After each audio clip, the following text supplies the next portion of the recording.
Subscribe कीजिए हमारे channel और प्रेस करें बेल आइकन और पाए हर वीडियो को देखने का मौका सबसे पहले।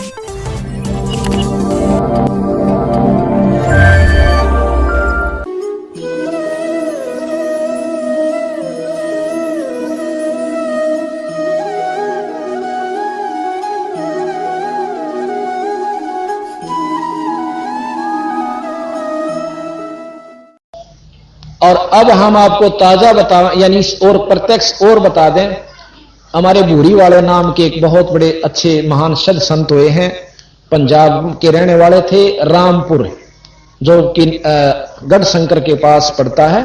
शंकर की तरफ जाती हुई रोड से में से एक लिंक रोड जास है, वहां से 3-4 किलोमीटर की दूरी पर एक बहुत बड़ा आश्रम बना हुआ। वहां पर वहां कम से कम 60-70 कमरे, बहुत लंबा चौड़ा छतरी, बहुत लंबा वहां पर बना हुआ उनके दाम पर। तो वो आया करते क्योंकि गरीबदास जी के मतलब शिष्यों के प्रति शिष्य थे, 5वें 6ठे शिष्यों के शिष्य थे। तो उनमें शक्ति सतगुरु की प्रचारित थी, संतरित थी, जिसके ऊपर बंदी छोड़ राजी हो जाए उसमें अपनी शक्ति प्रदान कर देते हैं और अपना रूप बना लेते हैं। वो भूरी वाले ब्रह्म सागर नाम था उनका। भूरी वाले तो क्या करते जो कर कामड़ी वाला कह दें। पंजाबी में भूरी कहते हैं लोई को, या लोई हो से ना जो काली वो काली लोई रखा करते, तो पंजाबी में पूरी बोले उस लोई ने। चादर कहो, लोई कहो, वो पूरी बोले, पूरी वाला, भूरी। तो भूरी वाला तो जहां तक है उनको नाम उनका ब्रह्म सागर जी था। तो वो छुड़ानी में आया करते थे अपने गुरुद्वारे में गरीबदास जी के दाम पे। तो वो कई दिन डट जाया करते थे। सेवा मतलब कई सेवक हो गए थे। एक मौजी नाम का जाट छुड़ानी का उनका सेवक था,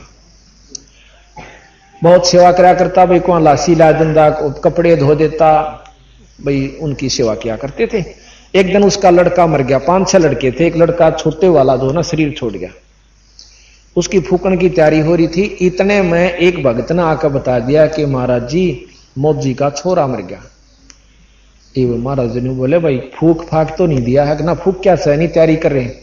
तो नो कह दिए मौजी ने एक बार सतगुरु के धाम में माथा टेकवा के ले जा उसका, भाई फूकना तो सही। अब मौजी को बता दिया। मौजी ने बोला रे कित ले जाएंगे इस लाश नर मंदिर में, क्यों पहले ऐसे हुआ करते 10-12 बालक होंगे, 2-4 मर जाते, कुछ बच जाते, ये आम बात थी पहले, क्यों इतना इलाज उलूज नहीं था। और दुख भी मानते ना भी मानते दोनों बात होया करती कि भाई छोरे माटी दे आऊं फिर आऊंगा महाराज जी अंदर, यानी संगवा दें इनको। तो ने बोला ना भाई गुरु जी ने कहे कूड़े जरूर ले आओ। और वो सारे उधर से जाना था उन्होंने शमशान घाट पे राह में लाकर, और ने बोले महाराज जी सत साहेब आई, वो मौजी क्या हो गया कि छोरा शरीर छोड़ गया जी, मर गया, और ई माटी फूक आवा सा ई भाई महाराज जी आपके दर्शन करूंगा। इथे ला, पंजाब के थे, इथे ला अकलास ने कहा तो इथे ला, ले आए। अक सतगुरा का आगे लुटा, बंदी छोड़कर वहां पाठ भी चल रहा था, उसके आगे लुटा दिया और उसके खुलवा दिए हुए ऊपर का बांध रहे थे, कटा दे सारा अंदर देख लो, काट का अपनी खड़ाऊं और उसके गुठे का गुठा ला कर बोला ओ सोरे बंदी छोड़ के दरबार में मरिया करें जिया करें, अरे सेवकां दे मुंडे मरन लाग गए तो सानू कौन पूछा, डे बंदी छोड़ने कौन जानेगा। तन्ने बोले गरीब मासा घटे ना चल बदे, विद ना लिखे जो लेख, और सच्चा सतगुरु मेट कह भाई ऊपर मारे मेघ। 3 लोक के परमात्माओं की जो व्यवस्था है, जो विधाता यहां का है, वो मासा घटा सकता ना बढ़ा सकता, जो उसने लिख के भेज दिया। लेकिन पूर्ण ब्रह्म परमात्मा के अंदर वह शक्ति है कि यू उसके लेख ने मिटाकर अपना मेघ गाड़ दे, यानी अपना लिख सकता है।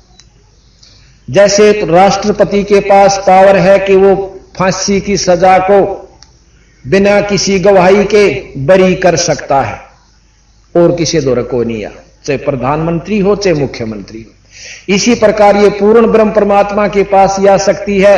गरीब जम जो राजा से डरे और मिटे कर्म के लेख, अदली अदल कबीर हैं भाई कुल के सतगुरु एक।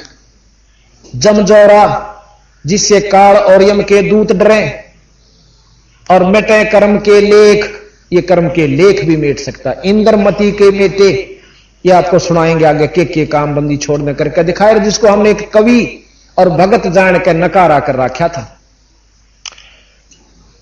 तो इस प्रकार वो लड़का जिंदा हो गया। बोल सतगुरुदेव की। और आज ताई जीवे से कदे किसी के भ्रम हो और ना जचे, वो 75 साल मतलब 65-70 तो ऊपर हो रहा सा उम्र, फौज में नौकरी भी कराया। सुरते नाम सन्नोफ मौजी, श्री सुरते सन्नोफ मौजी, गांव छुडानी, तहसील बहादुरगढ़, जिला रोहतक। यकीन ना होता तसल्ली साबित गांव गवाह पता करेंगे। तो बात यह है कि हम ईश्वर को ईश्वर नाम से जाने हैं, उनके गुणा तो नहीं परख पाए। और परमात्मा महाराज के साहेब संत कुछ अंतर ना ही परमात्मा में और उसके जो हो चुका उसमें कोई अंतर नहीं है, उसमें कोई अंतर नहीं है। वो उसके माध्यम से करे। जैसे बिजली आनी तो है थर्मल प्लांट से, पर तार बिना नहीं आ सकती। तार यहां पर संत और गुरु का काम करता है। तो यहां हम अच्छा, अब प्रमाण कहां चल रहा था कि कबीर साहब उस सम्मन के घर पर पहुंचे हैं, कमाल और शेख। अब शेख फरीद का प्रमाण रहेगा बीच में। शेख फरीद ने लगन लगी थी भक्ति की, क्योंकि उसकी मां ने लाई थी। गरीबदास जी महाराज कहते हैं, सोए मात सराहिए जो पुत्र दे उपदेश, कि वह मां आदरणीय जो अपने बेटे ने भक्ति पर लावे। और नहीं तो नो के सकल रांड वे विचारणी न्यो भाकत शेष। कहते हैं जो भक्ति पर नहीं लांदी अपने बच्चे ने, वो मां वे भी चारणी अपने स्वार्थवश अपने औलाद जान के और काल के मुंह में दे रही है। महाराज ने कहा कि एक माता जो धरो की हुई सुनी थी, उसको मां रूप में गिना कि उसने अपने बेटे तीनों जता भी, बेटा परमात्मा बिना कोई नहीं, देख मैं भी तेरी मौसी ने बाहर बैठा दी और मैं इस राज ने अपना जाना करती, बेटा या कति भूल से। उस दिन के बाद उस धरू में जो लगन लगी, उस मां के उपदेश थे ईश्वर प्राप्ति की, विष्णु जी की। महाराज कहें, जो जाकी शरणा बसे ताको ताकी लाज, और जल सो ही मछली चढ़े पर बह जाते गजराज। जो इसकी शरण में आ गया वो उसके प्रतिकूल बना लेगा उसको, और उसको अनुकूल बना लेगा, और अनुकूल बने पाछे वो अनहोने काम करया करे। जैसे मछली पानी में रह से तो पानी उसको अपने ढंग से ढाल लेता है जल, और ऊपर तो पानी पड़ा, मछली नीचे तो ऊपर जाएगी, और हाथी उड़ बह गए और डूब सकता है। तो यहां महाराज कहते जो मान रूपी हाथी है जिसके अंदर, वो नहीं सतगुरु शरण में और वो लाभ पा सकता, और जो अधीन हो करके मछली रूप में और फिर वो ऊपर भी चढ़ सकता है, यानी परमात्मा को पा सकता है। तो शेख फरीद का उसकी मां ने लगन लाई, परेशाना हुआ जब नहीं डटा, नरी नमाज तक काम नहीं चला।